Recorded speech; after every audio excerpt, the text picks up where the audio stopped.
Welcome to Rodeo Time, the podcast, the NFR special. We've got a few guests coming on the show this week as we're in Las Vegas at the NFR. Our first one is Cory Wall. He fought bulls for 25 years, and in 2009, he was the Bullfighter of the Year. He's a longtime friend of mine. He's got an incredible story, and we get to hear it, whole son. So crack a ranch fuel and listen in. Use code DALE on ranchfuel.com. We good, Donnie? Man, I just came flying in here. I was a little late. No, we're early. We're early. We're 9 minutes early. Man, I'm always early. Are you? Shoot, yeah. Man, I mean, I get up at 4 o'clock every morning, and I want to beat that sun up, and yeah, man, I hate it when I get up and the sun's already up. I feel like I'm behind. So when you're in Colorado, thank you, Donnie. Would you like a ranch fuel? Man, ranch fuel is the bomb. I'll probably dive into one here in a minute. Yeah. Okay. Yeah. I'm going to partake. So when you come out here, that means you're an hour. Oof. So you're waking up at 3? Yeah. Is that when your alarm goes off in your mind? Yep, absolutely. Ooh. Oh, Donnie, that's classic. Oh, classic Donnie. I'm glad you gave him that one, not me. Classic Donnie. You sandbagging son of a... Yeah. Donnie. The old shake one up for the podcast. Nice. Just got off the plane. You know what? I'm just gonna roll with it, Donnie. He's probably getting me back for something. Anyway, Probably. yeah, I'm a morning person too. Yeah. I like to wake up early. Sure. I That's where you grew up. yeah. I mean, chores and Right. just even in the rodeo industry, we didn't do anything until 8 o'clock at night. But still, I mean, I was up early and moving around. It's ice. There's no liquid.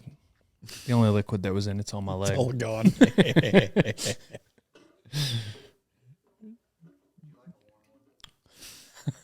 I'd like one warmer than this if you got it. I don't normally have these interns serve me like this. Oh, I yeah. literally just walked in. They're trying to impress us. Yeah. Yeah. Man, what have you been up to? Man, where do I start? Adulthood sucks sometimes. Does it? It just gets so busy. And I waited till I was 39 before I had my first child. Before my wife had our first child, and man, life's all of a sudden changed, got busy, and now we got 3 kids under the age of 14, and they're into everything. Yeah. And so between that, just chasing kids and all that they have going on, and the, JOB stuff, I mean, I'm a county commissioner, and that's 24/7. Right. And some days I don't do much, but as a county commissioner, how elected official, so got to be available to the public, and then I help some friends farm, and then producing, general managing 4 different events. I got a small rodeo, a medium rodeo, and a large rodeo. Dang. So they What's the large one? Colorado Springs Pikes Peak or Bus Rodeo and the Pikes NFR Open. Yeah. I was wondering which one that was. I knew it was one of the 3. I didn't know if it's. Yeah. We became the NFR Open. We've had 3 years under our belt now, so this will be our 4th year. And it's completely changed everything. When I first became the general manager there, the rodeo board was, the first thing they asked me was, can you help us with our turnouts? Because we were a tour rodeo at one time, and still dealt with turnouts, because there's a lot of rodeos on top of each other, and stock, and things like that kind of determine where contestants go. And so I said, yeah, I think so. And so when we became the NFR Open, man, we don't have turnouts now because they qualified to get there. And so, if they don't want to come or whatever, they get replaced, and so That's pretty smart. I feel like a genius now because I've completely fixed it. Obviously, becoming a finals is what fixed that problem. Right. Yeah. Well, I want to back up. So there's a long ways to back up too. Yeah. I wasn't going to say that because our man, Mr. Cory Wall here, Bullfighter of the Year. And 2009 Bullfighter of the Year. And he fought bulls all over the country. And so we get a lot of, fans of rodeo, fans of the industry. And then also young rodeo cowboys that really just kind of interested in what it's like to rodeo. And I met you, dang, when did we cross paths first? Man, I don't know. It'd have been back in the... Over 20 years ago. Oh, yeah. Yeah. You were just a kid. Yeah. Literally. I mean, I think you were still in high school. Yep. I was. Yep. I was. Yeah, so I don't know how long you've been out of high school, but it's got to be over 20 years, right? I remember, because I remember what inspired me to go to that bullfighting school. And I went to a couple. I can't remember which one. You and Benny Patrick alternated as my coaches at those Sankey rodeo schools. Oh, and, yeah. But yeah, we had an old crippled cow in the pen, and she was on the hook. And I'd go in there to feed her every day. And she would come at me. It's a cripple muley. Wow. So I was like, I'm pretty good. Yeah. I can step around her. I can fight bulls forever. Time to fight. Yeah. I'm going to make a career out of this. And so that's what inspired me. And then anyways, met you and your brother Tanner. And, but I want to back up and just hear a little bit more about like what got you started in rodeo and how that went. You know, I would hang around our local fair and rodeo when I was a kid growing up. And my parents, they had nothing to do with it. And I would just, that was the thing to do in the summer is go to the fair and rodeo, and man, I'd watch them guys and think, man, that bull riding is cool.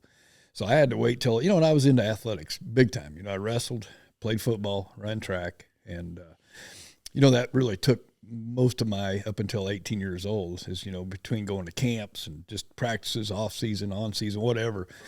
But then when I graduated, I went to college and I started hanging around a bunch of those bull riders and just rodeo guys in general. And where is this? I went to Shatter, Nebraska. Yeah, and they had a rodeo team and got to hanging around them guys, and and they kind of had the attitude that what's stopping you from trying it. You grew up in Nebraska? No, I grew up in eastern Colorado. Okay, yep, okay, you're talking about college. Yep, and then I went to school, and I didn't really do much in school, but I went there, and I actually went there to wrestle in college.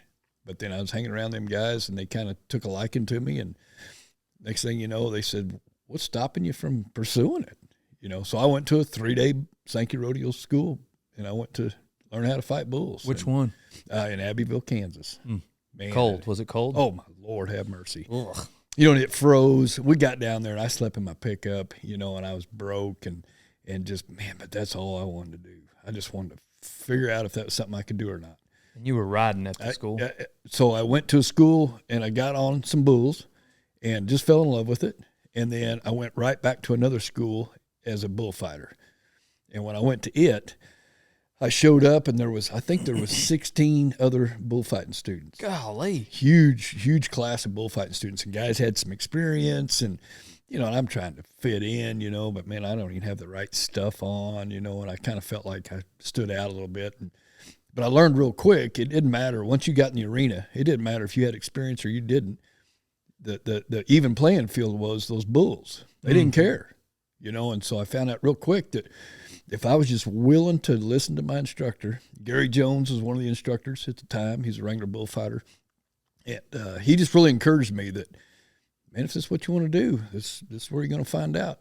And so I remember the first day we went and did some drills, with the mighty hooky, and stepping around a barrel and stuff like that. And I thought, yeah, this is pretty cool. Well, we went to the arena. After lunch, we went to the arena, got our pads on and stuff. We're supposed to buck bulls. You've been to the schools before.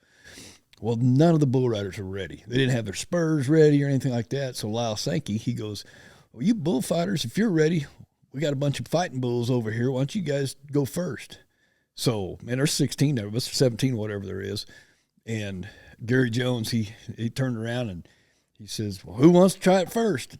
Shoot, I put my hand up and I kind of looked around, and I was the only one with my hand up, and I didn't really know what I was getting into. So they had a bunch of young Mexican fighting bulls.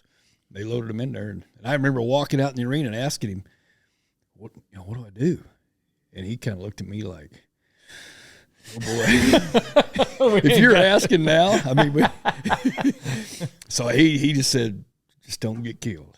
I said, well, I bet I can do that pretty good. So I just called for that little Mexican, and man, here he came, and he was fast, and he was on the fight. And I stepped around him, but the night before, it had froze, and it had rained, and that ground was super hard. Well, they went in there with a plow, and they just plowed it up, and them dirt clods were huge. Ooh, and cold.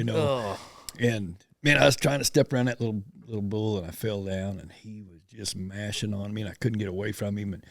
And all the bull riders had got up on the bucking chutes and the fence, and man, they were hooping and hollering, seeing me out there getting hooked, and I tell this story, and I was literally thinking, man, I can do this forever. Why you're getting mashed on? Absolutely. Man, it was just like, and all these people were going, yeah, I was doing something that it looked to me like not too many people were willing to do.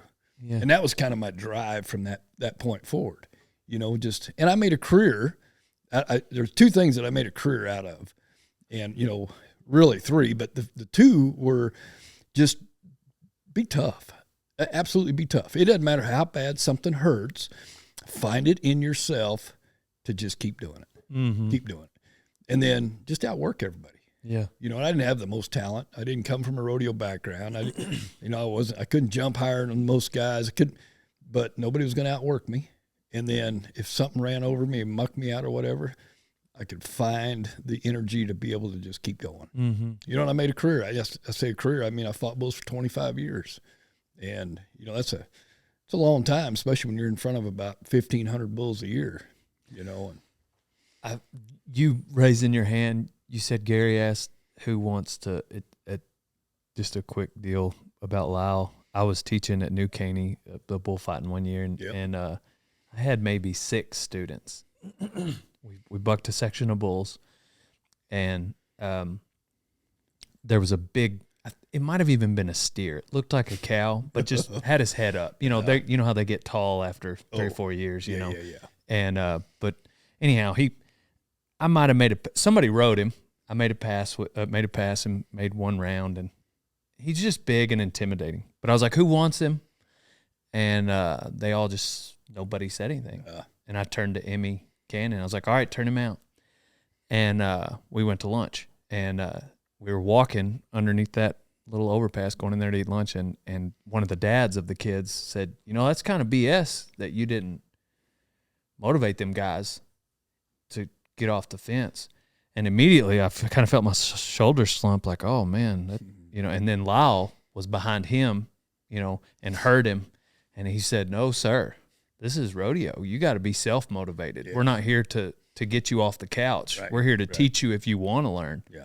And that was a big moment for me, learning that I guess it's just exciting to hear because I can just see all 16 of those kids, Mexican fighting bulls, just with fear, struck with fear and hesitating. Yeah. And it takes a special individual to, I want it. Yeah. And it makes sense. It's the same guy that makes a career out of it 25 years. Sure. Yeah. One of the coolest things I ever did, and you was a part of it, was being an instructor and trying to create that environment for guys to step up and really test themselves of who they are. Man, I'm a man. Am I really? Am I willing to do what nobody else is willing to do? Yeah. And being able to create that environment, and just like you say, then it's your responsibility if you're going to take advantage of that. And it's so much fun because I always, as an instructor, I dealt with such different personalities, where guys were with gut checks, things like that. I remember I was at a school in Tennessee, and we had a couple of fighting bulls, and had some guys that had some talent, but man, it was just they just didn't have that hunger. And this one kid, when he would get pushed into a situation, he was athletic, and man, he could get around him and stuff, but he just didn't believe in himself. And so he told me, he said, all right, this afternoon I'm going to fight one. I said, all right, okay. So I was going to encourage him, and everything. Well, they loaded them fighting bulls, and where the fighting bull come in at, he started getting his head underneath the panel, and he was digging a hole and lifting that panel up. And I said, well, that's him. And you could just tell, man, everything changed. It's like, I said, man, you see all them people out there? Of course, there wasn't anybody out there. I see all them people out there. They're going to name their kids after you when they see you fight this bull. He goes, they're going to name their kids in honor of me because this bull's going to kill me. I said, man, your attitude's wrong, man. I said, has anything happened yet? And I've always believed this, that fear is one of those things that we just kind of break down and go FEAR, false evidence appearing real. And it becomes really real to a lot of people. But I tell, and I like I say, I made a career off of it. So when they load fighting bulls or whatever, all of a sudden your hair stands up and you start kind of quivering a little bit. It's fear, but it's false evidence appearing real. Nothing's happened. I mean, I'm still standing. I mean, I'm okay. They didn't even turn the bull out. So I'm letting something that's false dictate what I'm doing. So whenever a guy could just go, that's just false evidence. Ugh, I'm going to do the things that I know that'll work. And that's probably something that really helped me in my bullfighting over the years was, they'd run some of them big suckers. Neil Gay'd have some of them big old swamp rascals come out of Florida, Yeah, I forgot you. Oh, Spent Lord some time have mercy. Big old them. horns, and he'd go to a sale and bull wouldn't buck, but he'd go to hooking everybody and he'd go to bidding on it. And he'd buy it. And he had a handful of them kind of bulls. And I always just felt like if I don't just go to him and see what I can get done, then I'm kind of waiting to see what might happen. And that was the biggest difference. And I learned really quick that if I just go to him, that good things happen. He bought a bull in Texarkana bull sale. They called him Thriller, big old yellow bull. He run like a deer. I mean, this rascal would just prance. And he was so fast and he had these big horns, and so he bucks a bull rider off. Bullfighters kind of get close. And I mean, he cold cocks both of them, knocks them out. Then he hits the barrel and knocks the barrel up in the air. So Neil Gay goes to bidding for him, gets him bought, brings him home to Mesquite. And so he had him Mesquite, and that bull made one round and took off the other end. And so here I go, went down there. And, that's that rascal. I mean, I was over my head. He got me down. He picked just about every piece of clothing off of me. He almost took me naked out there in the middle of the arena. And so, he didn't hurt me bad. Well, then that winter, I got the Fort Worth Stock Show, the Fort Worth Rodeo. And the first night, guess what bull was out? Thriller. And, there was a moment there where I went, oh, gosh, here we go again. But I got a hold of that, and I said, I'm going to go to him. And, man, I went to that rascal. As soon as he turned around, I was in his face, and I made a few rounds with him. And it kind of startled him, because he was so used to hooking people that were running away from him. And, man, that bull, he just took off and went to the other end, and looking for the outgate. And I felt like, I won. Yeah. Because I pushed through more than anything the mental of, man, this bull, he got me good before. And so I had a chance to get back at him, and I felt like I did. So I had some of those moments in my bullfighting career where I did, face and go to my Thriller. Yeah. But I didn't win. I would get hooked. I would go to him, though. Well, I'll tell you, some of the listeners don't know this about Dale Brisby, but so I remember him as a bullfighting student. Man, and I tell you what, I don't know if you remember this because you've done a lot of things, but I signed your PRCA card. Oh, yeah, of course. Yep. Oh, yeah, that means a lot to me. Dale Brisby Pokey, I call him. He's always Pokey to me, but no, I remember that. Can flat fight bulls, and you just chose a different path, but you had a future in bullfighting. It was the second to last thing. I after Pop died, I was really struggling between. I had a bunch of Sammy Andrews rodeos, and I loved him and James, and their bulls so easy to fight. They buck so hard. Yeah. They're not interested. They're mean, but they're more interested in bucking than anyways. But after that, my brother said, he's like, you're never going to quit riding broncs. And so it was hard for me to give up fighting bulls, but I don't know. I just but I did really, really enjoy it. It was so fun. I did like the challenge though that you're talking about. Totally. The when you're up against a man eater. Yep. I was never able to there's just another level of bullfighter that exists. And maybe it takes me having been run over by them to really see just a clear line between like the Cory Walls, Webster's, Tuckness, Nate Justice, and then down the line. Like there's just a very clear, I don't know. There is. Yeah, absolutely. And I think it's the way you guys handle bulls. Sure. Is just so poetic. And the biggest criticism I have of the NFR is how little they film you guys working those bulls right after the bull ride. Yeah. It's the biggest mistake they make. But regardless, I've got so many questions wrapped up in all the statements I just made, but one thing though that you taught me early on, and I appreciate those kind words you said about my bullfighting, but you were always a huge proponent of freestyle. Yep. And you just saw it as part of bullfighting. Sure. And it didn't take me long to recognize that within the bullfighting community, there's kind of a split, or there was at least, that a lot of guys some guys wanted to just fall under the cowboy protection umbrella. Like they saw themselves as just that and not freestyle. Yeah. How do you think that played a role as you built your career? So, let me just say that some of the guys that you see that you mentioned that maybe you didn't see go to the bullfights that just kind of fell in that cowboy protection piece. And I almost kind of consider myself as that kind of a guy too. I didn't go to a lot of bullfights. I went to the Wrangler bullfights, that when they were on the tail end, but I wasn't in the top 5 in the world or anything like that. The difference was, if you're willing to go to those bad suckers and call for them when there ain't nobody out there to help you, if you're willing to do that, and then it's just you and that bull, I always believed, and you probably heard me say this a lot, was then when you're cowboy protecting and a guy hits the ground, there's no question, boom, you'll go. Mm-hmm. But it's the guy that hesitates and goes, I don't know if I want to fight that bad dude. That's the same guy that when a bull gets a guy down and it's a wreck, he's probably going to go, and he's going to hesitate before he goes. So I felt like it from a mental aspect, they worked hand in hand. Mm-hmm. So that's why I'd always have guys, in the way I fought bulls, as soon as the guy hits the ground, you go to that bull and try to make around with him. Because if you're taking the fight to them, instead of waiting to see if it's going to be a bad wreck, number one, you're going to be late. And number two, you're not going in with the same attitude of taking the fight to them. Mm-hmm. You're just trying to keep something bad from happening. Yeah. And I think they're totally different. And I would make myself, and I cut my teeth in pro rodeo under Neil Gay.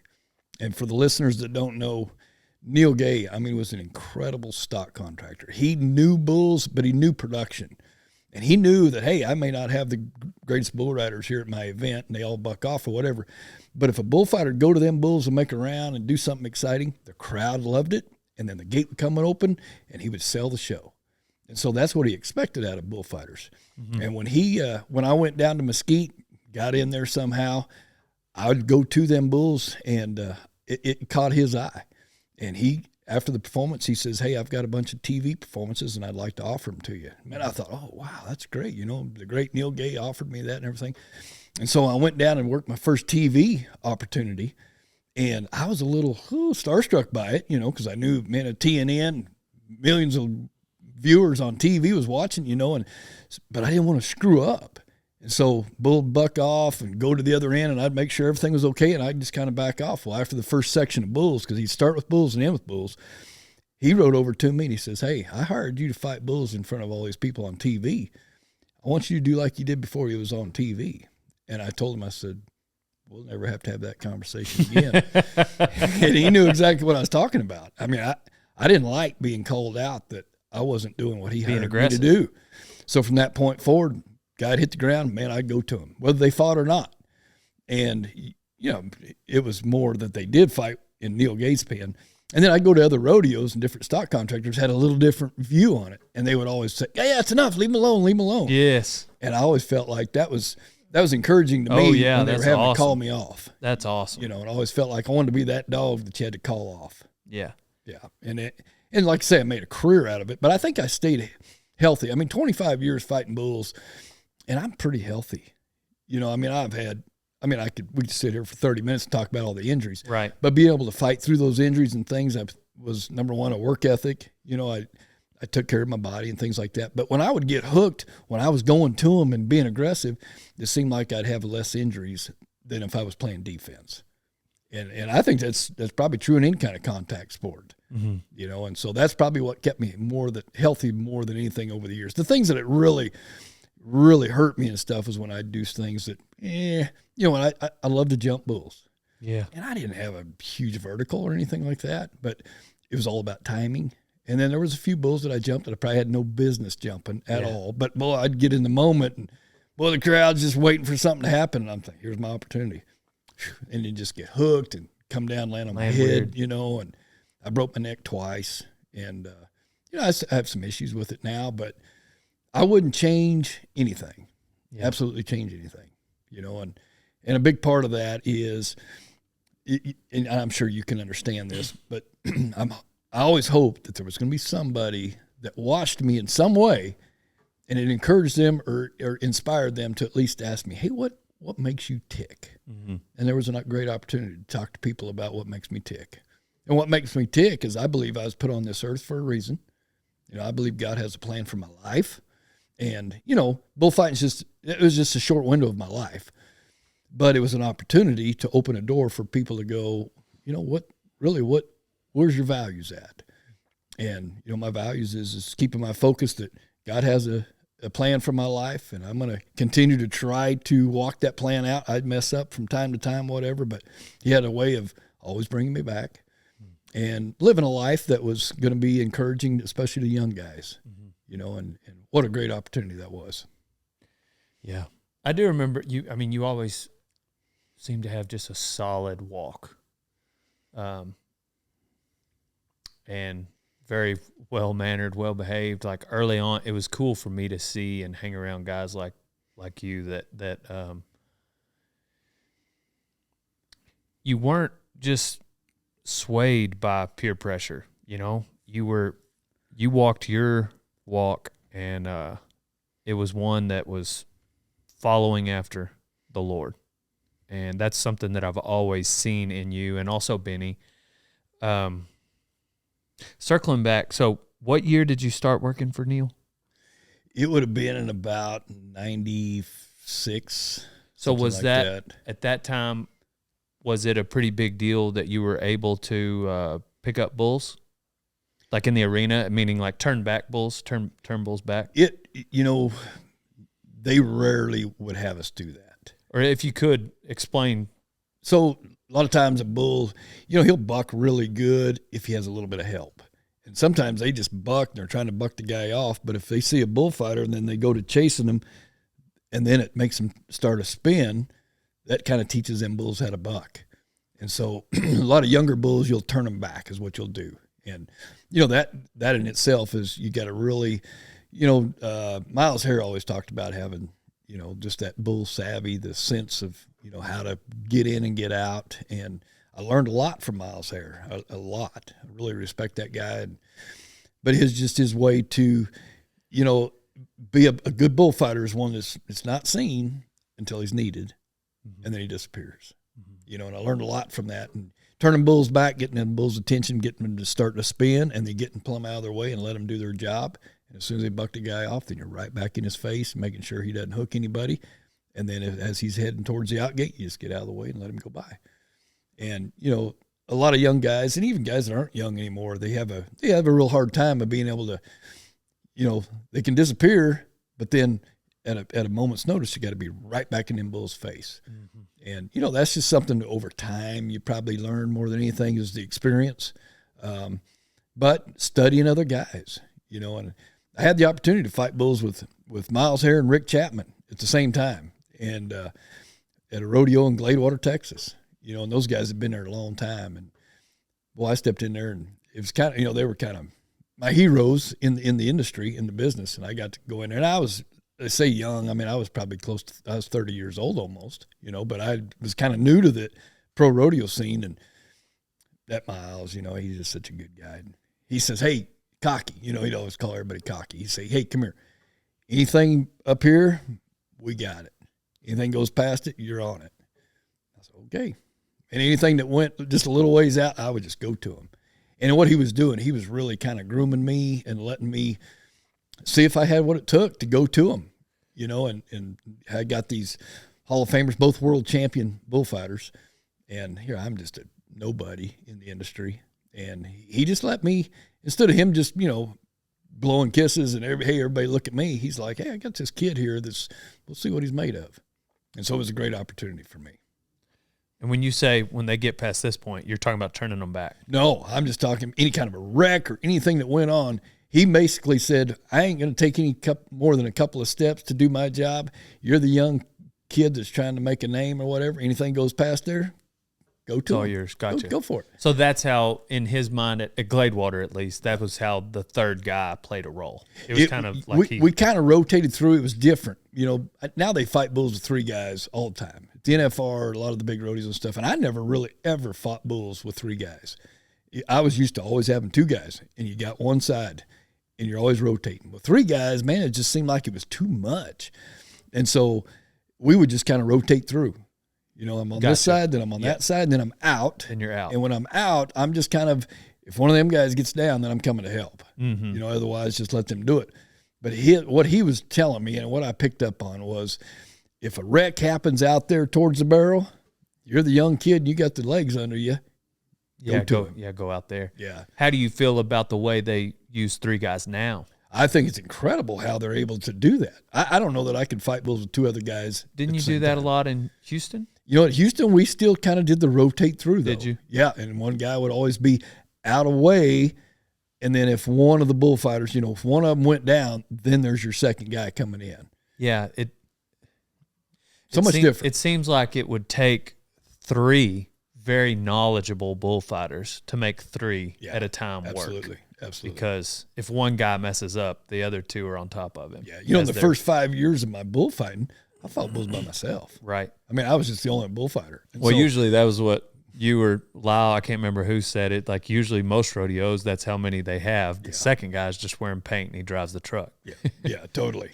And even you get in a pro rodeo, and at the time, occasionally you would be faced with, boy, this guy ain't much help at all. But you didn't have to rely on that. You just, man, I'll still do my job. Yep. And so to work with another really good bullfighter, man, it took some getting used to, of not always being the first one there. All of a sudden, man, the other guy's there and he's got his shot. You got to learn how to play off of that. Mm-hmm. And then with three guys, man, to me, it was just really tough for three guys, because I felt like the circle has two sides.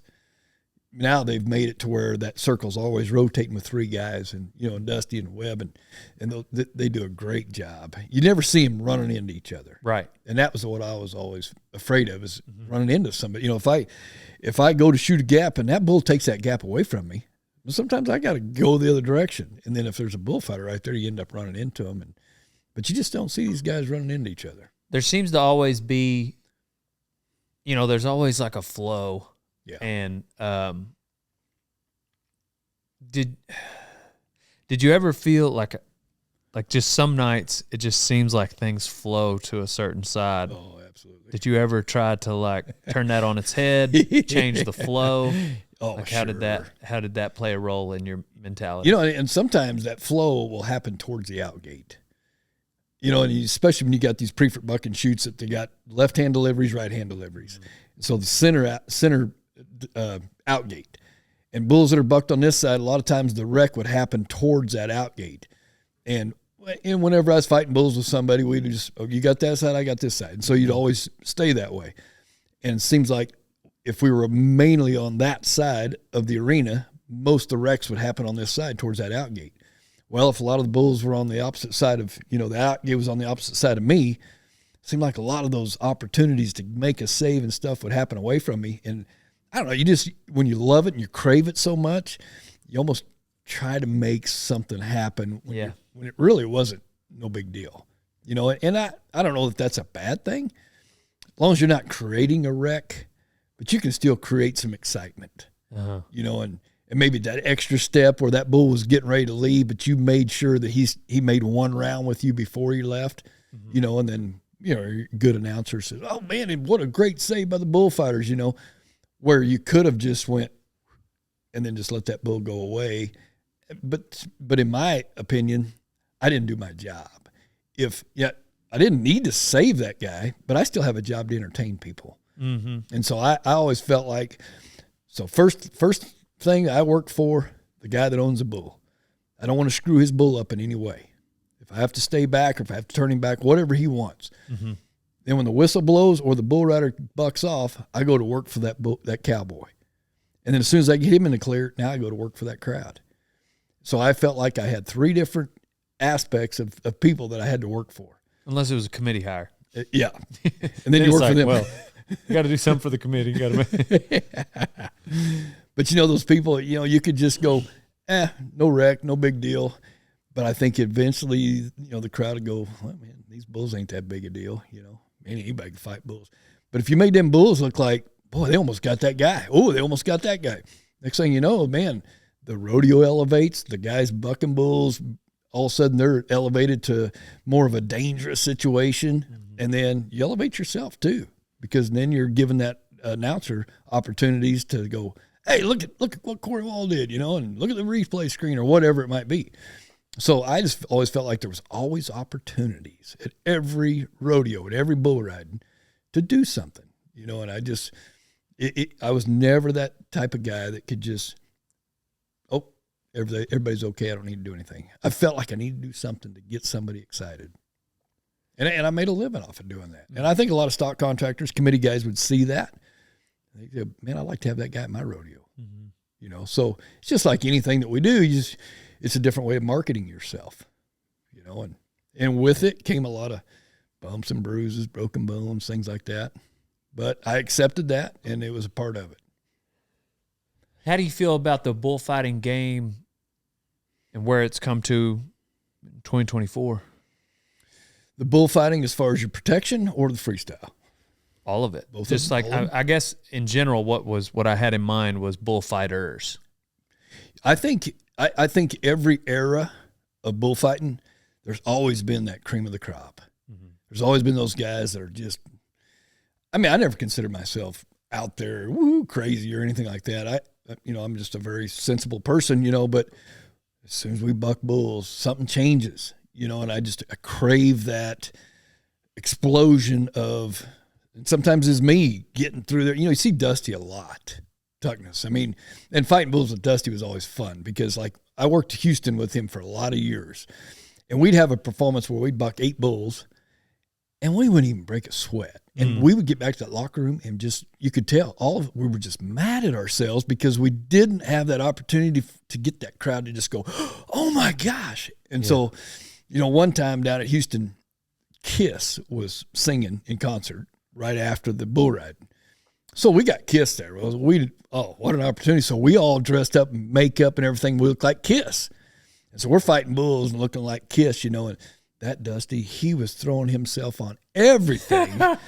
He would just, it almost became a competition. Who's going to throw themselves on these bulls to get hooked, to get this crowd going, to get them ready for the concert and stuff. And that's one thing that maybe I see is maybe not like what it used to be. That used to be such a motivation to do that. Every performance, didn't matter where the rodeo was at. And even before me, the Rick Chapmans, the Miles Hares, those guys like that, they would go and jump a big horned honking Brentle when there was 27 people in the grandstands but they just had that crave. I'm not taking anything away from younger guys or anything like that. And I'm definitely not going to be that guy that says, well, when we fought bulls, not that at all. But I don't, and of course I'm not going up and down the road like I used to either.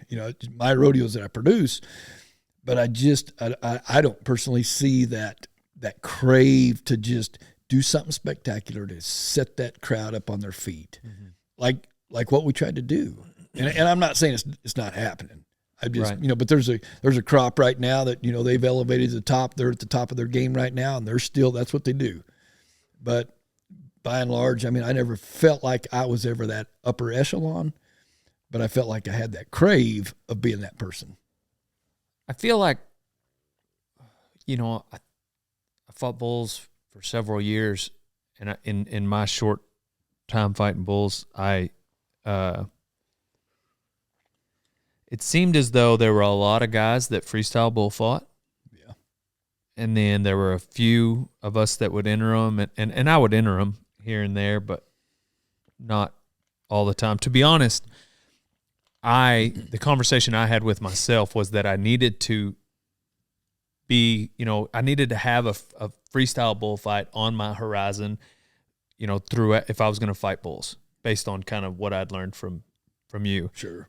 It was more just like if I don't have the capacity to nod for one, then I don't need to be fighting bulls at all. So I would enter them, when they came up and it made sense. Regardless, it seems like, and then as I kind of transitioned more to riding rather than fighting, I feel like now there's a few more bullfighters than maybe, 10, 15 years ago. Oh, I think you're right. And it seems as though, those Mexican fighting bulls have a way of still weeding out the numbers and finding the guys that are going to actually have the heart and do it. Yeah. But it does seem like there's a little more buzz in this particular event. Oh, yeah. Do you feel that? Yeah, I think with the events that have taken place. BFO and UBF. Yeah, it just used to be, just some amateur bullfight, and it'd be so uneven. Correct. That it really took the fun out of it. I had never entered of anything that was like sanctioned. Oh, yeah. Everything was always a random open bullfight. Yeah, and those are, everything's dangerous fighting bulls, but those things were super dangerous because you never knew what kind of bull they were going to run in there, and you still attacked them the same way, but they were never even as far as somewhat you can win on any of these bulls. Is like if you don't draw that one, you're not going to win, and you're going to get killed if you fight. And so the Wrangler bullfights at the time, that was really the only sanctioned bullfight there was. And and you had to, in order to get on tour, you had to win a certain amount of money to stay on tour, and it was tough to get into a lot of them bullfights. I got into quite a few, but now with all these sanctioning of these bullfights and the breeding program, what the Borbas were doing back in the early 2000s, then it exploded to where guys were raising fighting bulls and had some knowledge of how to, kind of like with horse racing or even the bucking bulls and bucking horses and things like that, paying attention to those cows, and a lot of times a cow that was sure enough would fight and was athletic and stuff, she'd throw really cool calves that would fight. And so that really, all of a sudden there's guys that have great fighting bulls out in the middle of nowhere. Yeah. And it seemed like there was more and more of them. Yeah. Cody Webster has a fighting bull feedlot. Yeah. Yeah, and that was just not a thing. No, not at all. Yeah. We'd go out west, and you'd fight them Borba fighting bulls. And when you went out west, go out California and stuff, and you better cock your hammer. Them rascals were big. Big shoulders, big heads, and man, they'd run over you like a freight train, like a big bull. But they were still that Mexican with that small rear end, that could just turn on a dime. Right. And I remember I went to Fresno, California, and it was a big bullfight. I had 2 world champions in there with me, and it was one of those deals where in the locker room, you just kind of get that sense of, man, I hope I haven't bit off more than I can chew. And I've been fighting bulls a long time, but it was Borba's bulls out that night.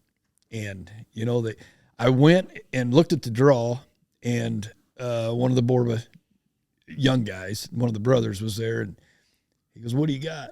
And I said, 22. And he goes, "Ooh." Ooh.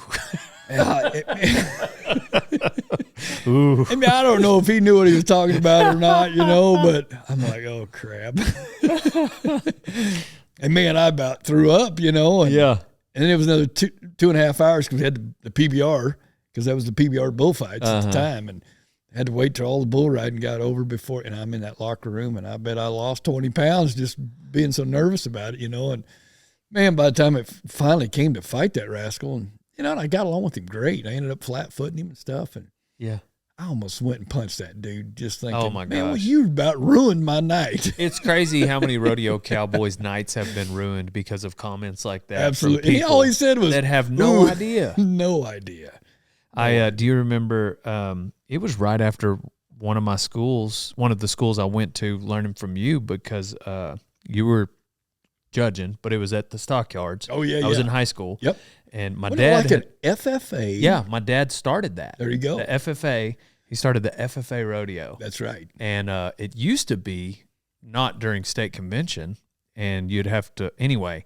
Well, then he got it during state convention, and FFA just couldn't ignore it. It got so big because that weekend during state convention, we packed out stockyards. And it's all these FFA kids competing in rodeo. It was wonderful. They all got $1,000 scholarships. Anyways, he wanted to have a bullfight in there, and I got knocked out. I don't know if you remember. Oh, yeah. But you, like, yeah. but going into it, you were like, oh, Pokey, yeah, you just, oh, this is great, you know, and you're coaching me, and you're also judging, you know.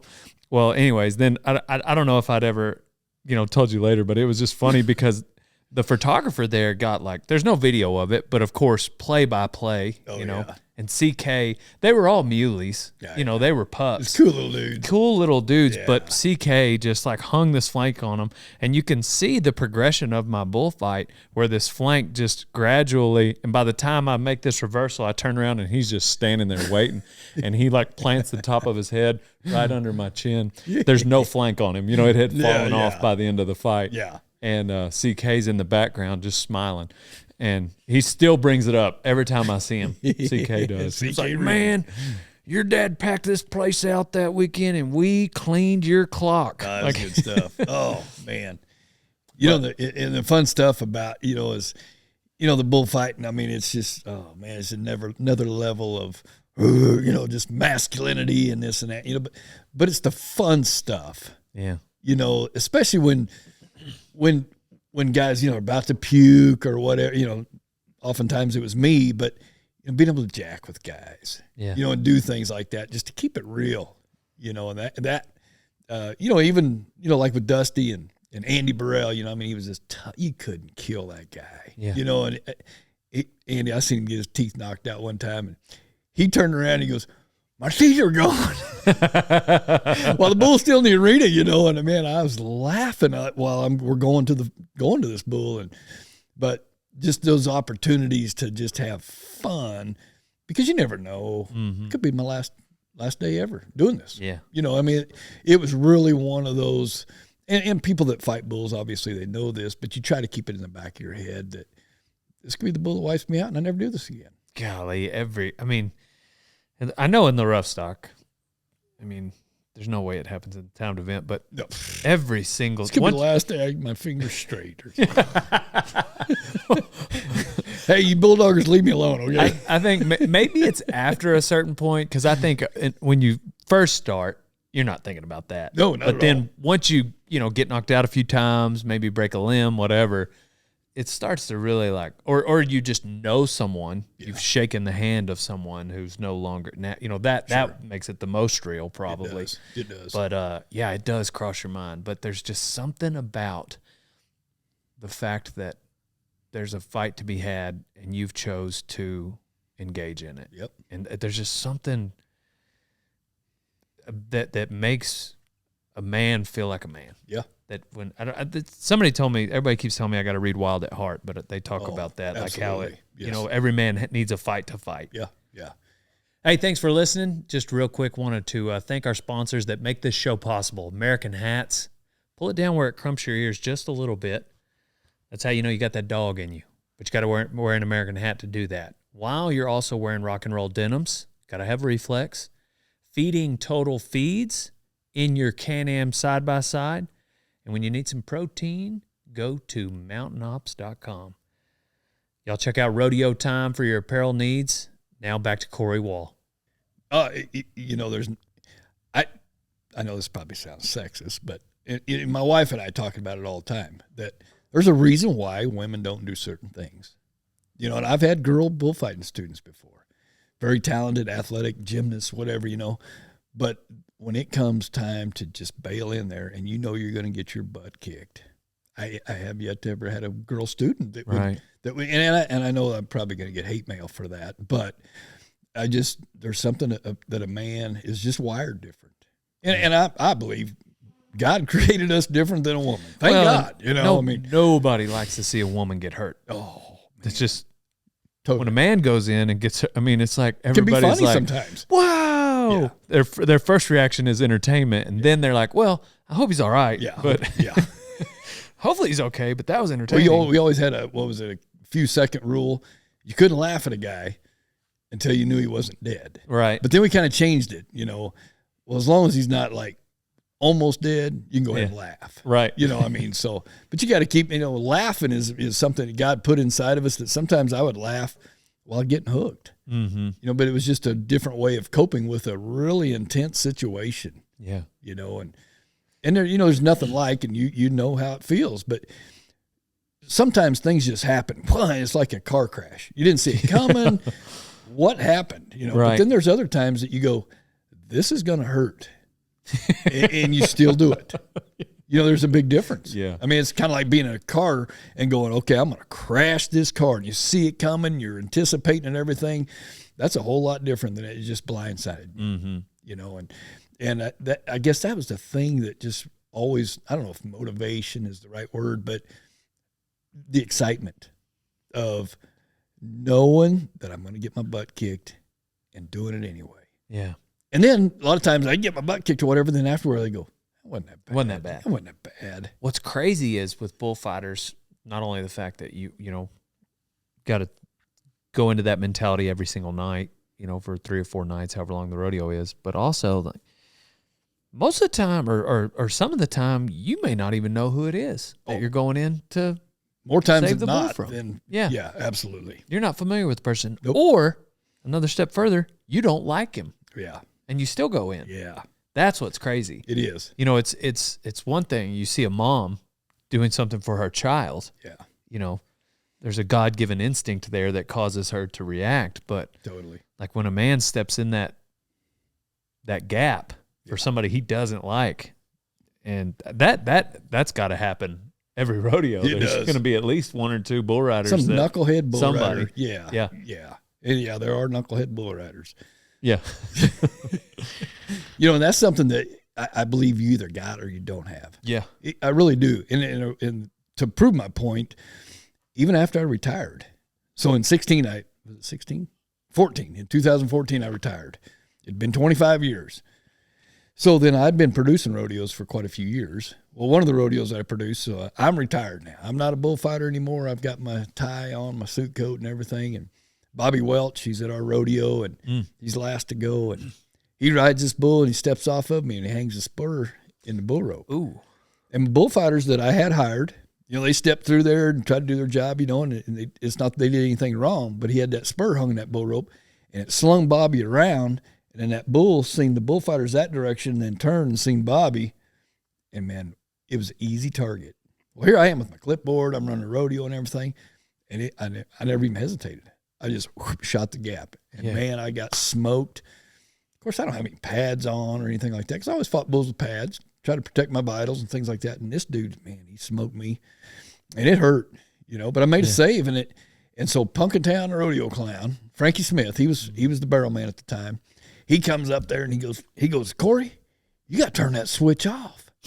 I'm like, I don't know where it's at. I mean, so now I have to position myself that there's no chance that I'm going to step out there. I'm way too far out of the way. But it's because for 25 years I've been telling myself to go. Yeah. Now all of a sudden I'm supposed to just go, man, that's going to hurt. Yeah, I couldn't do it.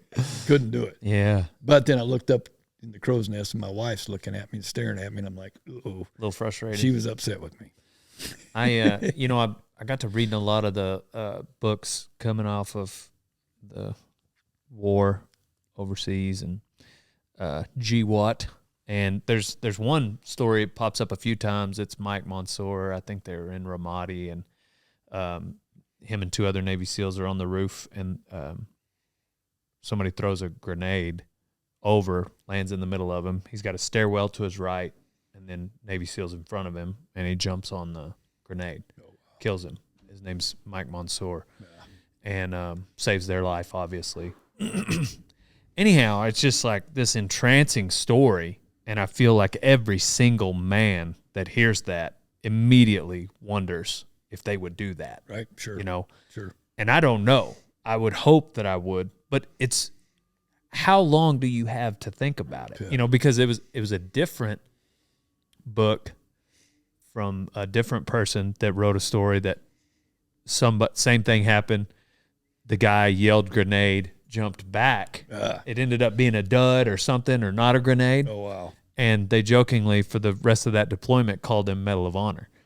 And just like as a joke, that he, oh, thanks, man. Yeah, no kidding. Grenade! Well, I'm out of here. But anyway, I don't know which one I would be. I really don't. And the thing that made me think about that is, you tend to, you saying you either have it or you don't.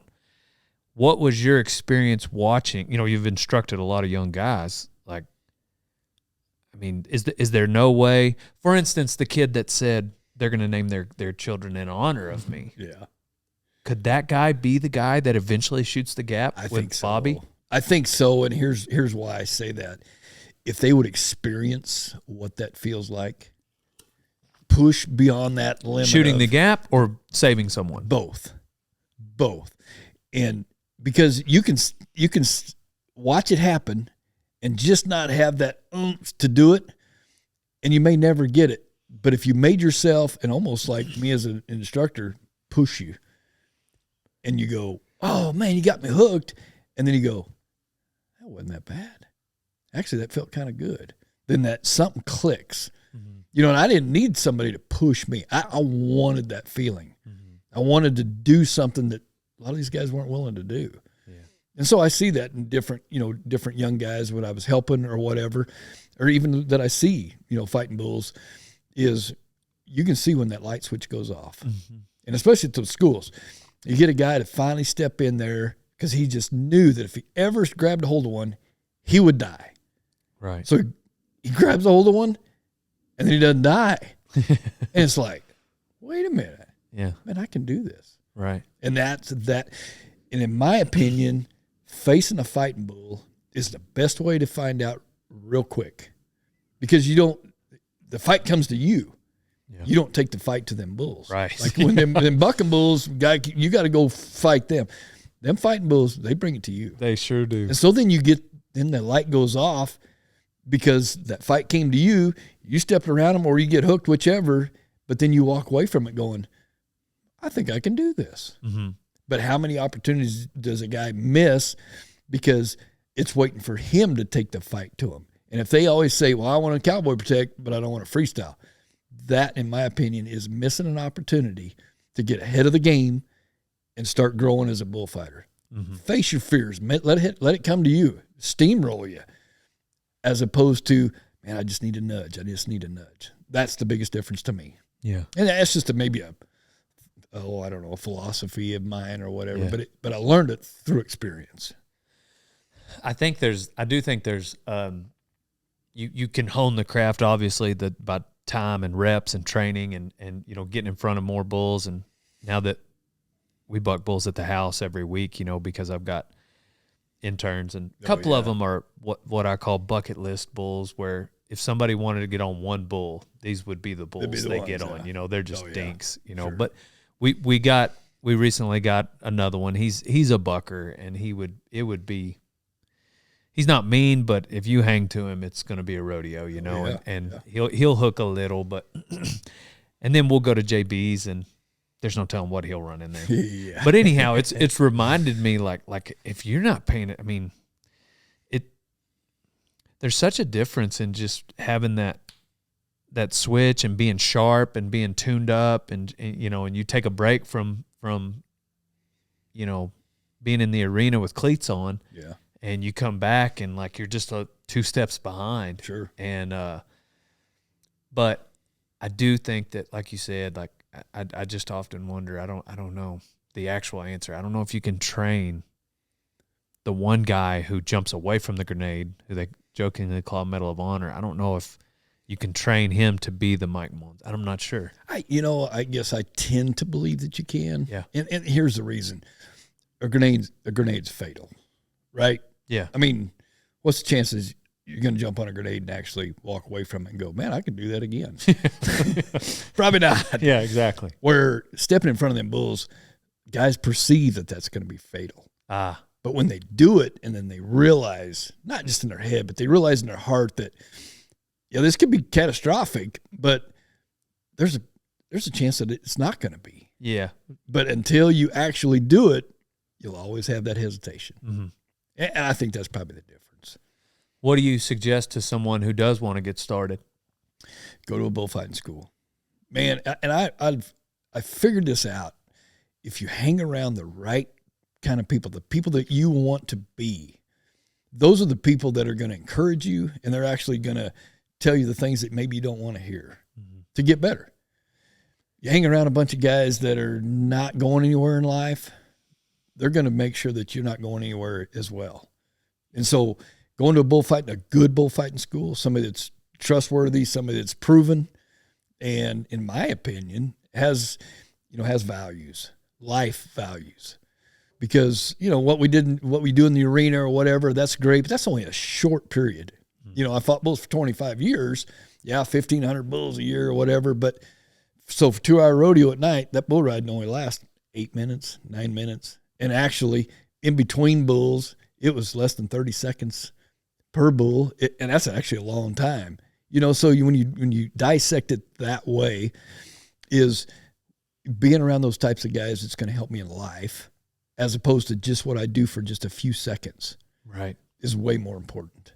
Yes, sir. So I tell them guys, and I don't know if you probably haven't had the opportunity to help like with some schools and things. I know you do some things at your places, your place and stuff like that. But there's just some great guys out there. You kind of look at their backgrounds and things like that. But the Cody Websters, the Dusty Tuck, and they're just good guys.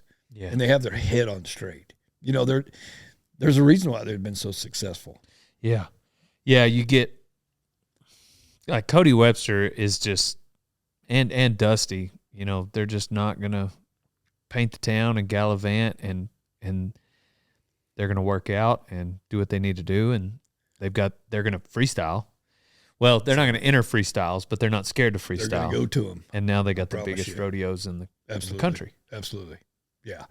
Now, and I was kind of leading into something earlier about having fun with those guys. And so at Fort Worth one year, and this is just kind of a sidebar of just sometimes you got to do things to take like we just talked about, what could be catastrophic, just making it, here's a reason why I'm doing this is because I'm enjoying life, and so I worked Fort Worth, I think 10 years, and that's one of the toughest rodeos in the world to work. Rob Smets, at one time he said, I've never started and finished Fort Worth with the same bullfighter. And I worked it for 10 years. But it was one of them rodeos where every single bull they would buck would try to tear your head off. I mean, they were just mean bulls out of Texas and Louisiana. But Neil Gay always expected you to go and sell tickets every bull. If someone would fight, he wanted you to fight it. And man, you'd fight every bull. And I got wiped out so many times, but I always finished performing. I never not finished a performance there. Well, towards the end of my career, right before I was getting ready to retire, they kind of give me the ability to kind of pick and choose, So I worked their extreme bulls first 2 nights, and then they had like a ranch rodeo, and they would have a Mexican extravaganza or whatever, and they bucked some bulls, and then they'd start the pro rodeo. Well, after those first 2 extreme bulls, then me and my wife, we flew to Philadelphia, had some things to do. I come back, and they, like I say, they just kind of gave me the flexibility. I kind of proved in myself to where, hey, if I want to fight bulls tonight, go for it. So I came back, but when I got back, I thought, nobody knows I'm back yet. And so I called Andy Burrell. I said, hey, meet me in the locker room. And this was like 3 o'clock in the afternoon. And that performance was that night. So he comes to the locker room, and I turn the lights on. I said, nobody knows I'm back yet. He goes, yeah, so? I said, you see that dummy over there that's propped up against the wall? I said, I'm going to be the dummy tonight. He goes, okay, let's do it. Andy's like, okay, whatever. I said, but why don't you go tell Bob Tallman, he was an announcer. I said, you need to tell Bob Tallman that I'm going to be the dummy. So at least he knows I'm out there as the dummy. And everybody knows what the rodeo dummy is. It just gets propped up on a broomstick or whatever. And so at about 5 o'clock, I knew that the gates opened at 6 and the rodeo started at 7:30. So at about 5 o'clock, I went and got the dummy outfit, and I put the clothes on and everything. It had a mask. So I, made sure everything fit and everything, looked myself in the mirror. And I went on ahead and went down behind the bucking chutes at 5 o'clock in the afternoon because I wanted to be down there and nobody know that I was the dummy. And so, and after an hour, just standing there waiting, pretty soon here comes some guys that were going to, go down to the other end to get stock ready and things like that. Pretty soon things started to get more busy. And I'm standing there and I've got that mask on, and people were just so used to seeing that dummy standing there, they never even paid attention to me. They'd walk by me, and pretty soon the bareback riding starts, and I'll buck all the horses. Then they go to the timed event. People are going by me and everything. So 2 hours later, we finally all of a sudden they run the bulls in. And at Fort Worth, when you go down behind the bucking chutes, it's actually lower than the arena. So the bucking chutes are up higher. So when they run them bulls in, they look like they were 12 foot tall and monsters. And I'm thinking, ooh, okay, I committed to do this. So Andy Burrell and Dusty Tuckness were fighting bulls. So bull riding's getting ready to start. Andy comes over and goes, all right, let's go. And so he grabs hold of me, and I'm stiff as a board. He drags me out in the arena and props me up. And so I'm propped up. And Fort Worth's got left-hand deliveries, right-hand deliveries, center out gate, but they're kind of at an angle. And I could see both sides of the bucking chutes, but that's about all I could see through that mask because I just got these stupid holes, And Bob Tallman knew I was out there. So they're supposed to buck a bull, and then Troy Lurwell, the wild child, he's the barrel man. And he's supposed to say, hey, Troy, what about that dummy out there or whatever? And that was when they bucked 7 bulls and never said anything about the dummy out there. And one bull bucked the guy off and went to the other end. And I'm standing there thinking, oh, shoot. Is somebody talking to you? Not at all. Nobody was letting you know? But Andy and Dusty, I knew they had my back. I mean, because we were. Okay. Did Dusty know? Yes. Andy and Dusty knew. So they weren't going to let him smoke you. Right. Okay. So, but I see, so Bull goes that way. I see Andy go that way. And I see Dusty go that way. And then I don't see anything. That is some trust. So, golly. Then all of a sudden I see Andy going that way, and I see Dusty going that way, and the Bull going that way. And I thought, oh, man, I didn't think this through very well. So I'm still not moving. So finally, Tallman, he goes, hey, Troy, how about that dummy over there? And I see Troy come over. Right when I see him, I just jump on top of him. And he screams, falls down, and the guys in the bucking chutes are looking at me like, oh, my gosh, he's been standing out there the whole time. It was one of the best spoofs. We put it on YouTube, and this was before social media. I think the last year I fought bulls there. I've seen it, but I completely forgot. I didn't know how it ended. And so the middle of the night, it's like 3 or 4 o'clock in the morning. I get a knock on my trailer. And I open the door, and it's Troy Lurwell. He goes, man, I still can't go to sleep. He said, my heart is still racing. Oh, it was probably the best prank I ever pulled. What happened with the bull poker in Tanner? Oh. Didn't they have bull poker out there? Mesquite. Was it at Mesquite? That was a huge Mesquite. They'd always have bull poker. And they had a group of guys that would come out there, and they would play every week. But they'd get paid. I mean, it was like guaranteed. You get $100, $200, $300, and then the winner gets like $500. And so these guys are like, every night they go out there, every Friday night, Saturday night. Well, one night I got to Mesquite, and Jim Gay, he come up to me and goes, hey, we're short a poker player. I said, I'll take care of it. So my younger brother, Tanner, he's 11 years younger than me. He was always like my toy, growing up and stuff.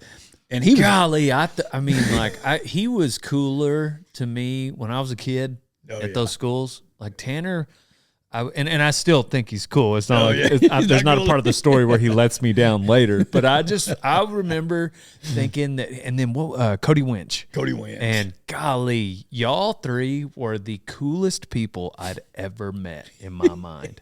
You hadn't met that many people yet. Yeah. So anyway, obviously. So Tanner's your. So I holler at Tanner, and he was living down there in Fort Worth, and he was doing some odd and end jobs, just trying to make ends meet, and trying to get on some bulls, and still trying to cut his teeth in pro rodeo. I said, Tanner, get down to Mesquite. You're going to be in poker tonight. It's guaranteed $100, and you could win 500. He's like, ooh, I don't know about that. I said, just get down here, and I'll tell you, I got a game plan. So he gets down there, and they had a bull out that night named Speedy, and this was the best Mexican that Neil owned too. And this bull was so cool. He would fight, and he was fast. But whenever they put him in poker, that bull realized, okay, there's no bullfighters. He would go to the other end, and then he'd turn around, and then he would start to come back. So I told Tanner, I said, when they introduce you guys, you go pick the closest to the bucking chute, because nobody would pick the chair closest to the bucking chutes. I said, but you need to do it. So he'd have his back to the bull. When he came out of the butt could, but I knew he would go by and then come back. He said, but then what do? I said, here's the thing. You just need to sneak up and get up on your chair. And then as soon as he smokes that table, because he's going to smoke it, he's just going to run right through it. You just jump straight up. He said, okay. So sure enough, man, that Speedy went right by that table, hit that back end, turned around, and you can see old Tanner. He's starting to get up in his chair, and I'm thinking, all right, at least he listened to me. And that bull is just 100 mile an hour. Here he comes, and he smokes that table. You see Tanner jump straight up.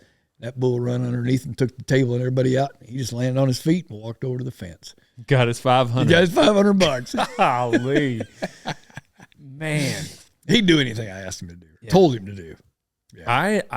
I mean, thinking back to that, I enjoyed fighting bulls. I really did. And I was banging my head against the wall trying to ride broncs at the time. And bullfighting was the thing I could step over and do and have some success at. Oh yeah. But I think the reason I probably stuck with it so long is like just thinking back is because of how cool you made it at the time.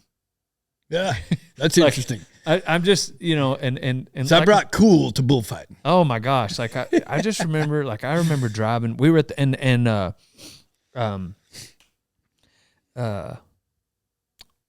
Boys Ranch, Amarillo. Texas. Yes. And they would coolest place in Sankey. the world. We would always donate time there.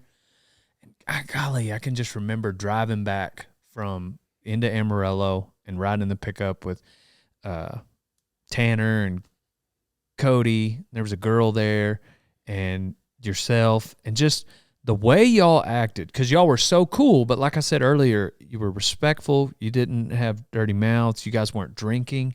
And it was kind of my first introduction to like what I'm so thankful that my dad, had me running around the Sankey school, because Lyle's a Christian. And and that was my introduction to rodeo. There was this you didn't have to be a party animal. You didn't have to be wild. You didn't have to, partake in some of the extracurriculars that some people I found out later, that's how they enjoyed rodeo. Sure. And I think that it's 100% what gave you such a long career too. Oh, absolutely. 25 years. Yeah. In, the only thing rougher would be bareback riding. Right. In my opinion. Sure. Like it's like bareback riding, then bullfighting, then bull riding, then bronc riding. Anyway, my dad made a comment when I was real young about how much, he there was somebody on the back of a pickup smoking something, and made a comment about the way he was living. And he said, "Yeah, but I'll be doing this a lot longer than you will." And anyhow, I just remembered that, but you guys were like this depiction of it to me. And I haven't really, I've never verbalized that to you, but man, when you mentioned Tanner. Oh yeah. And I think that the time was right too for some good guys to, I'm not saying that guys that were before me were bad guys. Yeah. But they just lived a different lifestyle. And you just didn't hear of guys that were the guys that didn't go to the bar, that didn't drink, that didn't do those things. And in coming out of high school, that's kind of, it wasn't something that I decided to do. I can remember being in high school, being 16 years old and saying, and I had peer pressure. Guys want me to go to a party and drink and stuff. And I said, no thanks. Right. And I can remember making that decision at 16 years old. I'm not going to drink. I'm just never going to drink. And I'm 56 and I still have never tasted me neither. A drop of alcohol. That's awesome. I didn't know that about you. Yep. I haven't either. I kind of made that same decision at around the same time. Wow. That's wild. That is. No, I'm just kidding. This is alcohol. No, no, I'm being serious though. My dad didn't. I can remember him maybe having 4 margaritas in my life. Oh yeah. And 2 of them, I remember putting him out on the couch. He was throwing up. Like he just didn't drink. And that was, but so that's how I grew up, was watching my old man be this, upstanding man that he was. And then my first experience with rodeo was those Sankey schools, and you guys were the instructors. And it was just looking back, it was such a confirmation on the man I wanted to be in rodeo.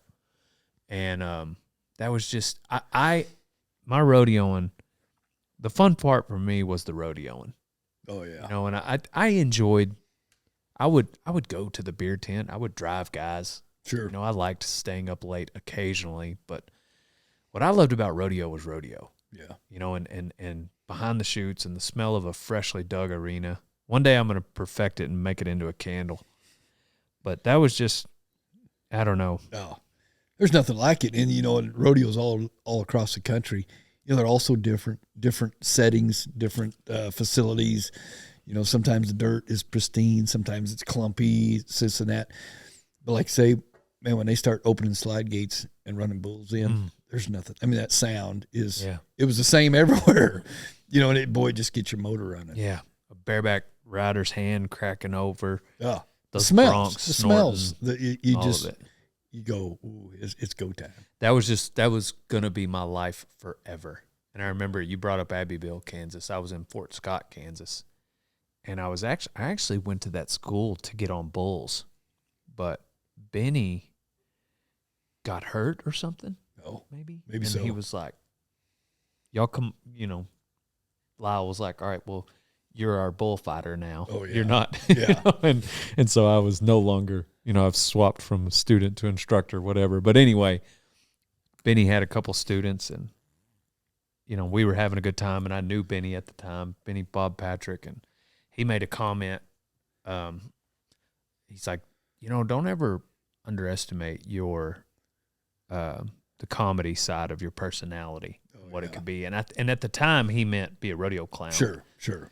But I knew I didn't want to do that, and I've always thought about that, the way my path has turned out, like how right on the money he was. Well, you always like screwing around, Yeah. cutting up anyway. I mean, yeah. And with nobody having a phone videoing you. Right. I mean, it's just what you did. I mean, yeah. Did that ever cross your mind? To be a funny man? You know, I always would get in the clown act. You know, as being the bullfighter there, I would always, hey, this is an opportunity. And you know, I think what it did for me more than anything is it would just allow me to kind of just let my mind go and not think about bulls that are getting ready to get loaded. I could just have fun and cutting up, you know, and doing a clown act and stuff like that. And then it was always fun. And I always played the fall guy, you know, kind of the dummy. I didn't have a microphone or anything. The rodeo clown was the one that, you know, was doing the act. But I would just get to play along and have fun with it and stuff. And then next thing you know, okay, the clown act's over, go over, get my pads on, bulls are loaded, you know, just kind of, as opposed to, you know, sitting over there kind of thinking about it. Right. Yeah, the whole time. Yeah. Because, you know, them bucking bulls, I know I got wiped out worse by bucking bulls than I ever did by a fighting bull. But my mind was always on the fighting bull. Mm-hmm. You know, so I go to a Benny Butler rodeo. Man, I didn't care what they were bucking that night. I'm thinking, what fighting bull is he going to run in there? Yeah. You know, one year at Lubbock, Texas, it was the year after they quit the Wrangler bullfights. So Benny Butler's, he's got a pen of Wrangler bullfight bulls that he ain't got nowhere to go with them. So what's he do? Puts them in the draw. So we had all these bulls. I just watched the NFR fighting bulls, and now they're in the buck and shoots with bull ropes hanging on them. I'm thinking, oh, man. Yeah. We got 12 of these suckers out tonight. Yeah. Getting in front of 12 legitimate fighting bulls. And they hadn't been bucked, and they were stupid and just crazy.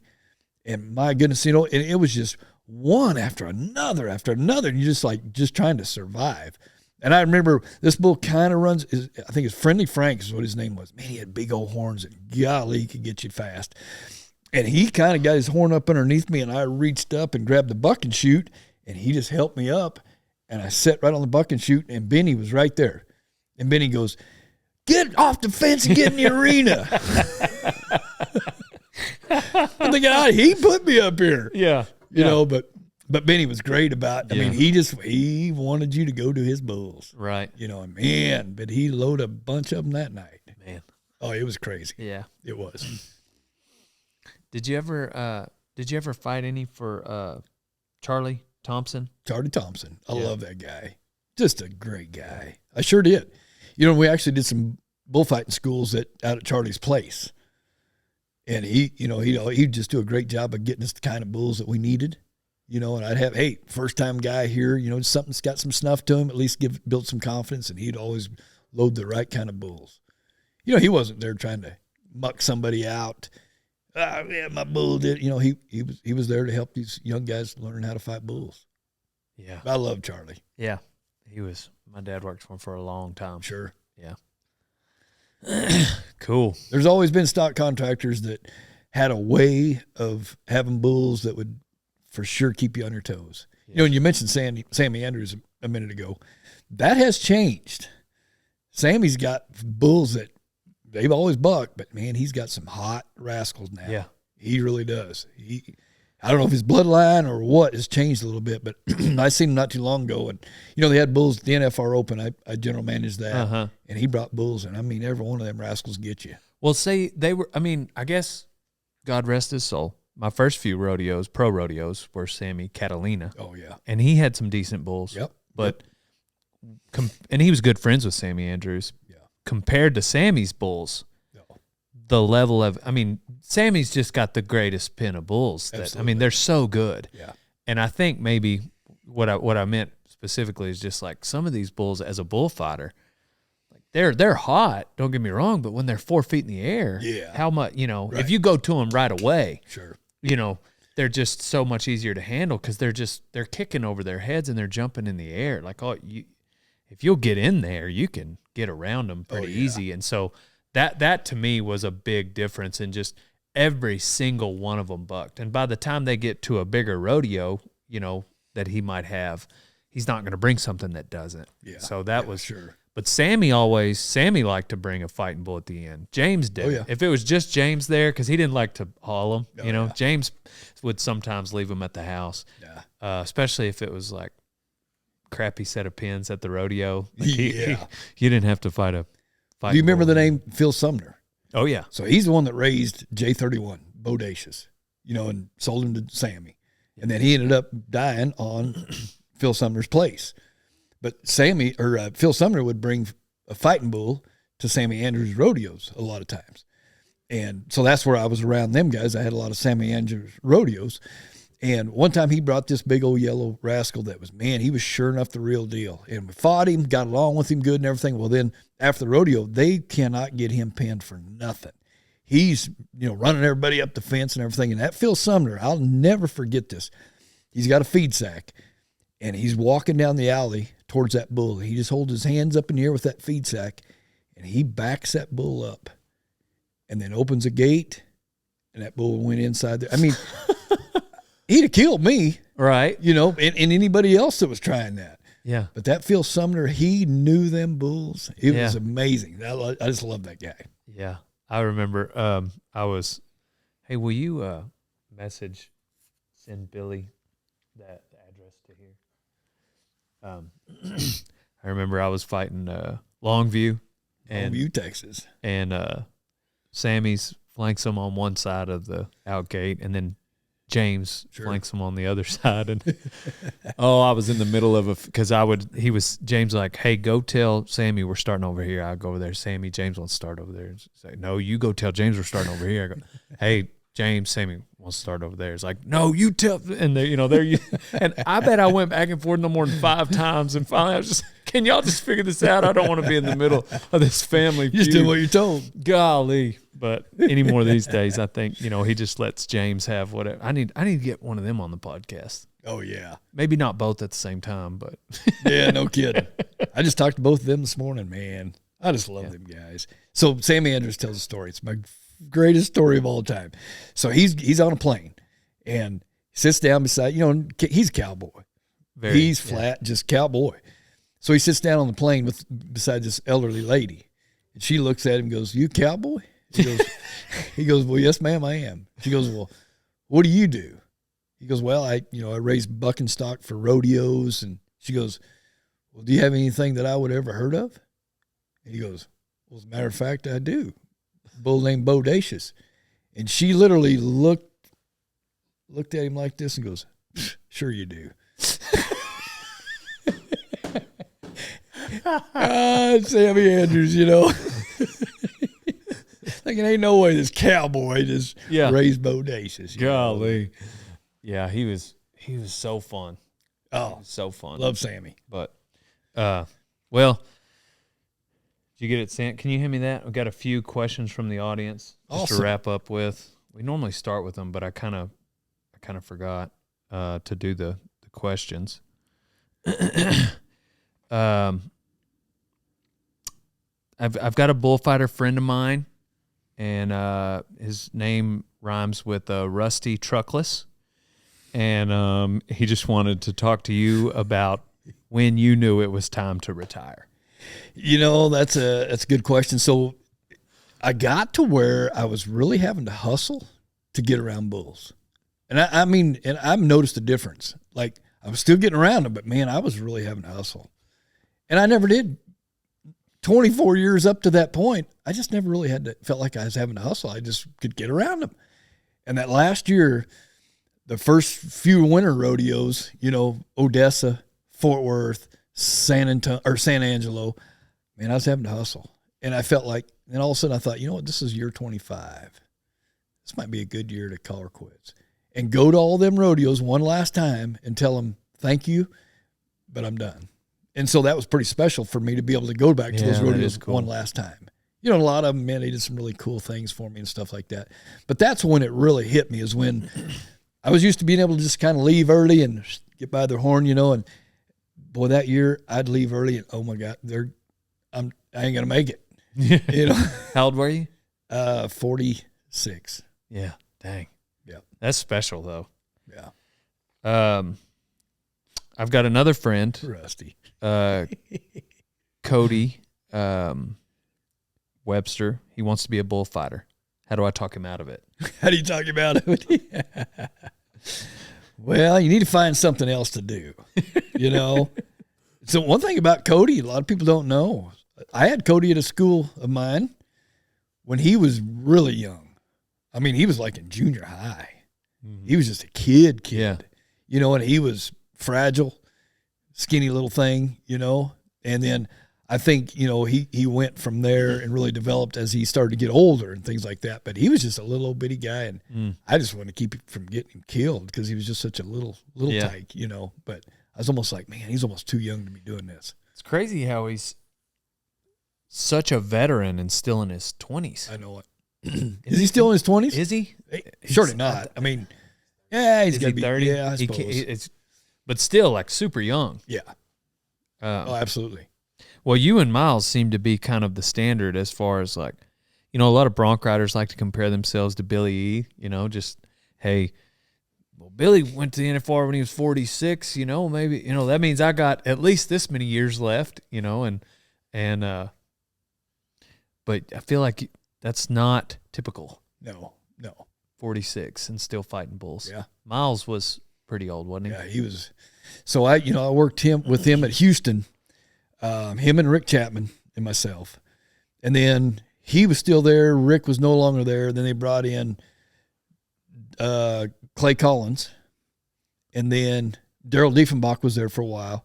Anyways, I kind of was with a different group that kind of rotated through there. But Miles, he would always come back as long as he was a third guy. I mean, I say a third guy. He kind of liked it because, hey, he could still go there and fight bulls and stuff, and had young guys that were really aggressive and really take the pressure off of him. And one night there was actually four of us. So Dusty Tuckness, Clay Collins, myself, and Miles Hare. Four of us at Houston. Well, Houston's a huge place, but we was only bucking like 10 bulls a night. I mean, it was way overkill.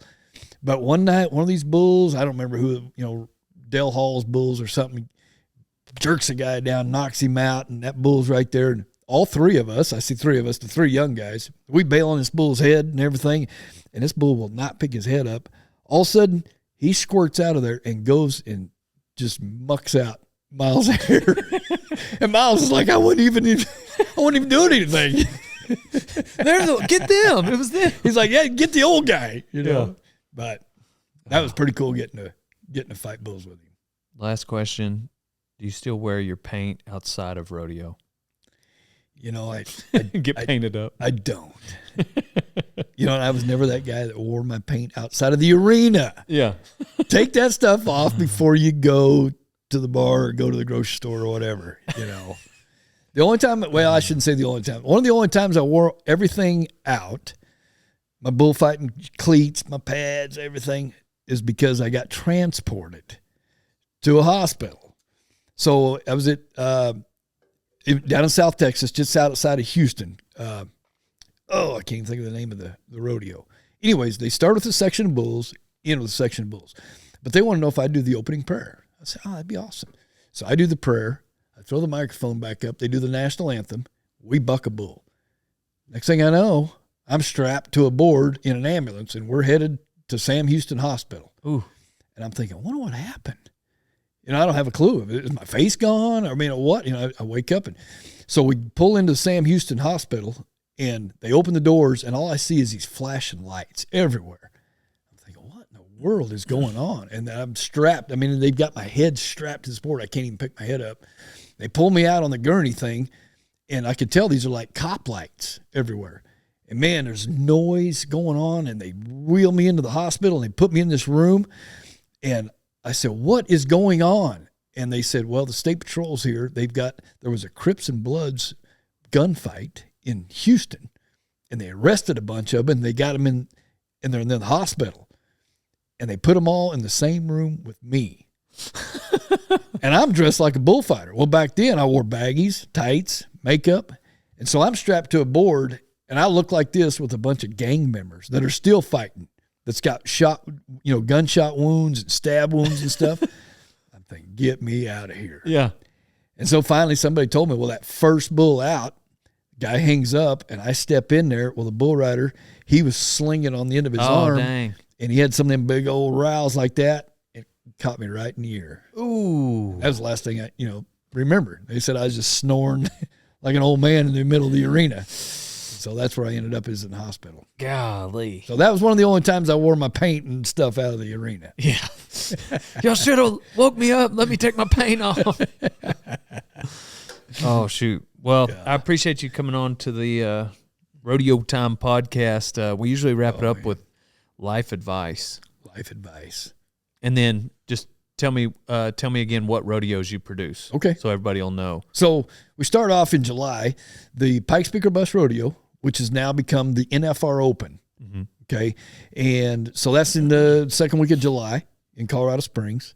And then we go straight from there, and I go to Cheyenne Wells, Colorado. The Cheyenne County Pro Rodeo. It's a small rodeo, small, medium, large. It's just a small added money rodeo in Cheyenne Wells, Colorado. And then the next week after that, my hometown rodeo, the Kit Carson County Pro Rodeo in Burlington, Colorado.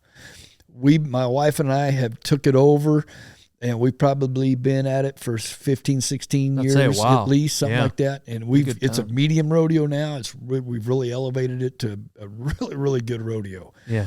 And then after that, I take some time off, and I go help a buddy of mine over in Hugo, Colorado, another small rodeo, and he's doing some really good things. Casey Wiersma doing some good things out there. And so those are the 4 events, but they're all – so 4 events in 5 weeks, and it's a lot. Yeah, it really is a lot. But, man, I love it. I'm so blessed to be able to do that. A buddy of mine, Doug Kirkham, he comes and helps me at all of them, and he does so much work for me, so much help.